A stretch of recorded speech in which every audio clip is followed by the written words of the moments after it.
Across the end of every street, the piled-up sea, the sky, and the indelible horizon stretch like some faintly stirring backcloth, in front of which the pillar box, the street lamp, and the tree detach their elemental shape with spectral poignancy.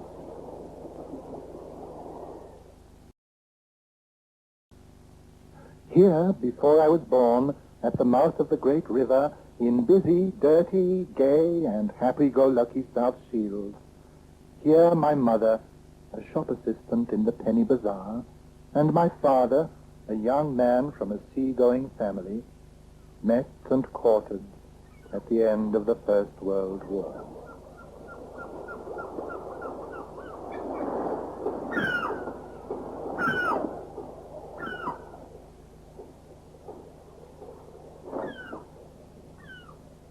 I was born in my granny's house, in this very room, at the corner of Cockburn Street, although my parents lived at number 16, a two-roomed downstairs flat.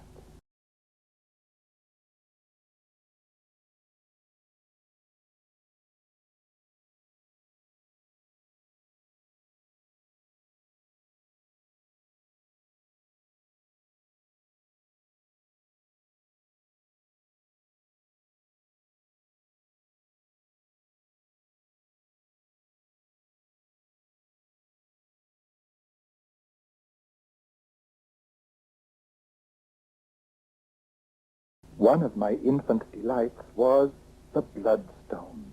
This pebble was slightly smaller than the rest, but it was bright scarlet.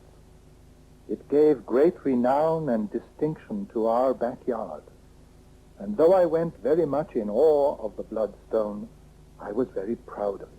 Another wonder was the boot scraper beside our front step.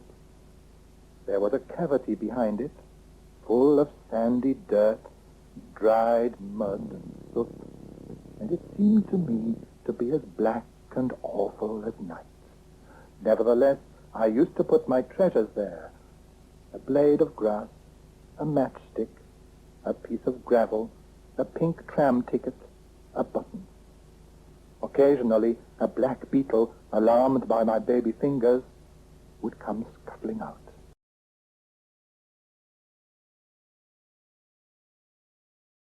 I was an only child, but not a lonely one. My parents probably thought that the little ragamuffins in our neighborhood were not suitable companions for me. And I know I was often on my own, but I didn't mind that at all. I always took great delight in the songs, catches, and rhymes I learned from my mother and father and the kids round the door.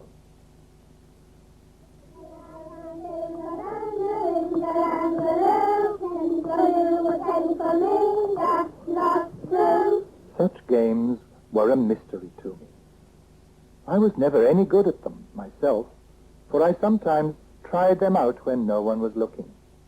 The rules were highly complicated and varied almost from street to street. What really excited me was the chant that accompanied the bouncing.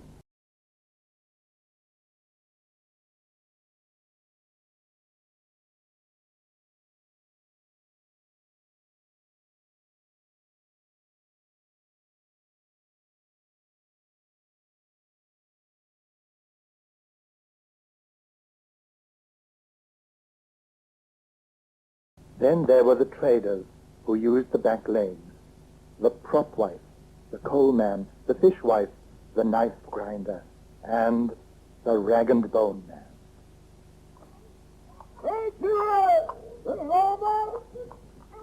He is the man who rides alone in triumph through the streets of stone. He is the one of rag and bone, the scarecrow whom we all become. Behind his head, the brass bedstead rattles his heart out on a cart. His tumbril call is heard by all. Like death or time or age or fame, he tears to tatters flesh and name. His is a game where nothing matters. He tears to tatters all pride and shame as he intones, any old rags, bottles, and bones, any old rags, bottles, and bones. The only one who rides alone in triumph through the streets of stone.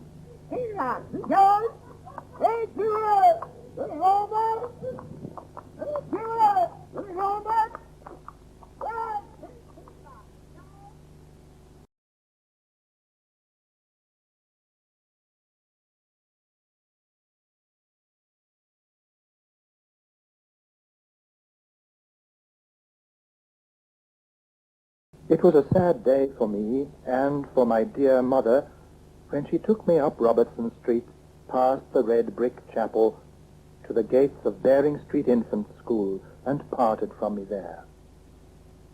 I walked with shaking knees into the milling playground.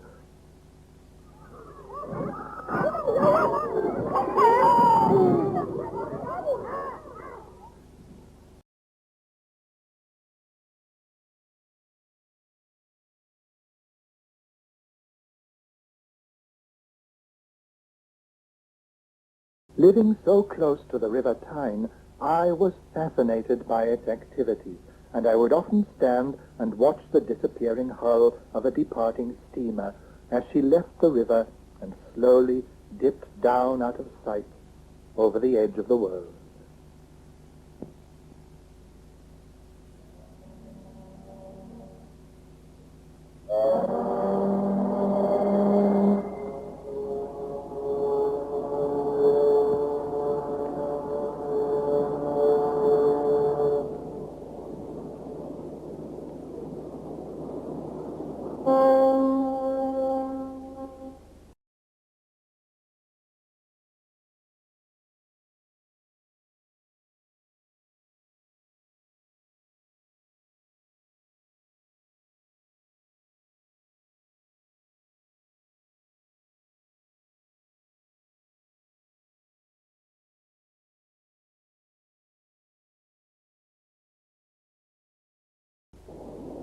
Within the harbour mouth, whose steepled banks rise from a scaffolding of ships and crane-hung streets, the white-belted ferries, pilot craft, and fleets of yellow-funneled trawlers dart like water-flies round the departing tanker's orange hulk that drinks the open sea with haunted, anchor-weeping eyes.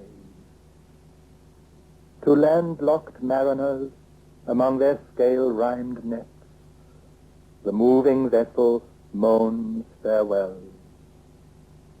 Early, the lighthouse winks one inland eye, and town hall clocks chime in the sea-wide sky.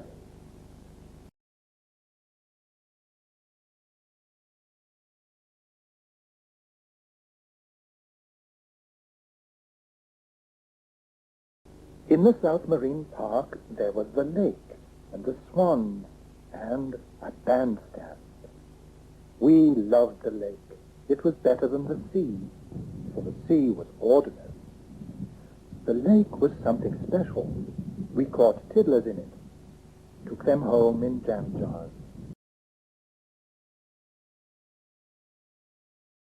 Once I went fishing at the Trow Rocks with a length of twine and a penny fish hook.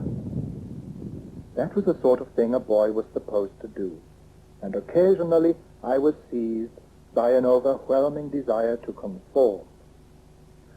After sitting happily for an hour on a wet rock, I got my one and only catch. It horrified me. I thought I'd caught a medieval monster. It was a small gurnet, a grotesque, spiky little fish with a basilisk's baleful glare. I dropped the line and the hook and ran for my life.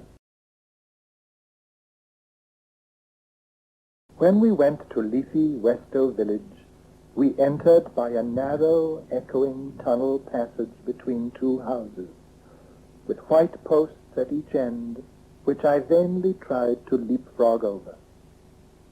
In days to come, I was to jump over them so easily.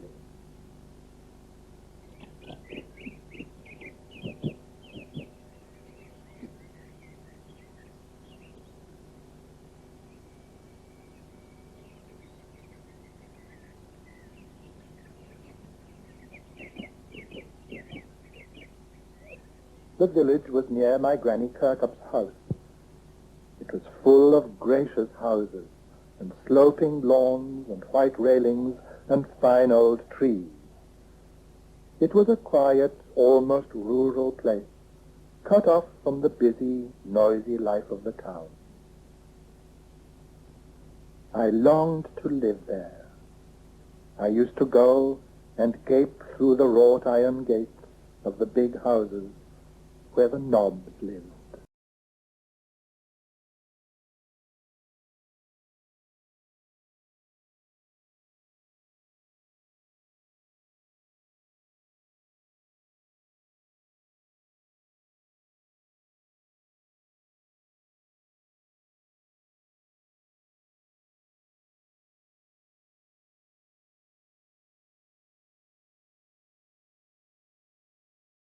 Before my parents moved south to Gloucestershire, we lived in an upstairs flat in Fowler Street.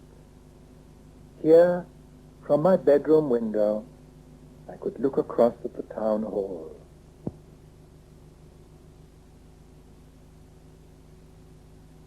The clock tower rises out of falling waves of traffic, laughter, voices, seas of brick, and streets of rustling sand. Like a strange face pressed inconveniently close to mine, the changing features tell with changeless tick and tock that now is forever now. But at no other time will it be quite the same. The winter loneliness and 4 o'clock.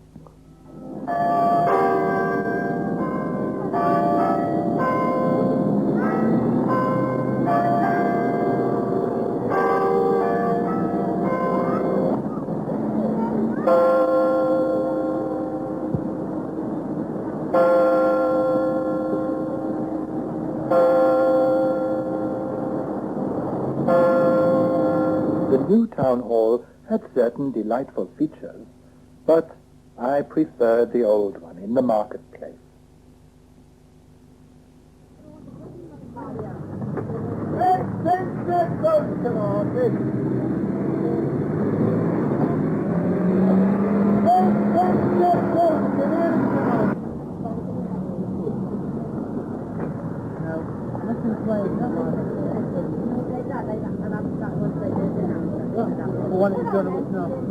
The little arcade beneath the old town hall used to be a meeting place for mariners hoping to get a ship and enjoying a crack with Old Shield's characters, who made the place their open-air club room.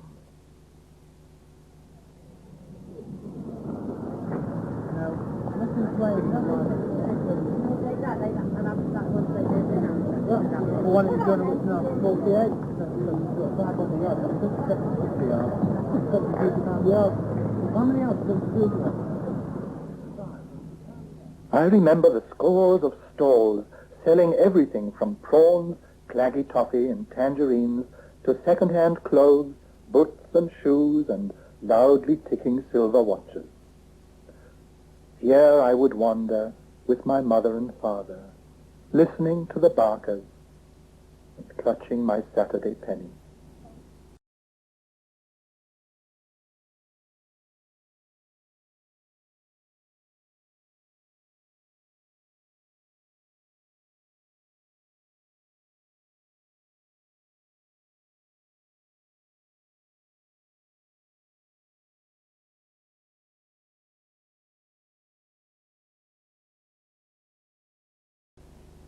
The sea was always there. In summer, on sunny holiday afternoons, we could reach it after a short, lingering walk along dazzling ocean roads, where the spades and pails and beach balls hung in great windy festoons of seaside fun. Then there was the pier. Our lighthouse had a tiny china doll embedded in the cement, and if the storm gates were open, we would walk right to the end and rub the china doll for luck. I love our town. In later years, I was to tire of its limitations and move away.